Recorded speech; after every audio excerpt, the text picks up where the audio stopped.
మమ్మల్ని ముందుండి నడిపించి మేము చేసిన ప్రతి కార్యక్రమాన్ని పత్రికాముఖంగా నలుమూలలకి మీడియా పరంగా వ్యాప్తి చేసినటువంటి సంస్థల ఎదుగుదలకి ప్రముఖ పాత్ర వహించినటువంటి మరి ఈ కార్యక్రమానికి చేసినటువంటి పత్రికేయులకి మీడియా సభ్యులకి నా హృదయపూర్వక ధన్యవాదాలు.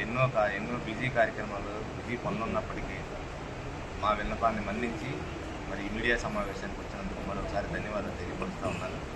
ప్రముఖంగా ఈ మీడియా సమావేశం పెట్టడానికి ముఖ్య కారణం human rights council for India మానవ హక్కుల పరిరక్షణ కోసం స్థాపించినటువంటి సంస్థ. మరి సంస్థ వ్యవస్థాపకులు డాక్టర్ చెన్నుపాటి శ్రీకాంత్ గారు ఈ సంస్థను స్థాపించారు. ఈ సంస్థ స్థాపించి అనేక సమస్యల పట్ల, ప్రజల సమస్యల పట్ల, మానవ హక్కులకు ఎక్కడైనా భంగం జరిగితే ముందుగా ఉండి సంస్థ హెచ్ఆర్సీ సంస్థ ముందుండి నడిపించిన విషయం. చాలా సమస్యల పట్ల ముందుకెళ్ళినటువంటి సంస్థ మన సంస్థ. మరి ఈ సంస్థ స్థాపించి 3 సంవత్సరాలు గడిచిపోయింది. మరి ఇదే సందర్భంగా వార్షికోత్సవ కార్యక్రమాన్ని మన విశాఖపట్నం జిల్లాలో ఎస్ఎన్ఆర్ కళ్యాణ మండపంలో పెట్టాలని ఈ మీడియా ముఖంగా తెలియపరిచే ఉద్దేశంతో ప్రెస్ మీట్ పెట్టడం జరిగింది. రేపు జరగబోయే అక్టోబర్ 14వ తారీఖు human rights council for India వార్షికోత్సవ కార్యక్రమానికి ప్రతి ఒక్క కుటుంబ సభ్యులు, మరి సామాన్యులు ప్రతి ఒక్కరు కూడా ఈ కార్యక్రమానికి హాజరయ్యి ఈ కార్యక్రమాన్ని జయప్రదం చేస్తారని ఆశిస్తూ మరొకసారి ధన్యవాదాలు తెలియజేస్తాను.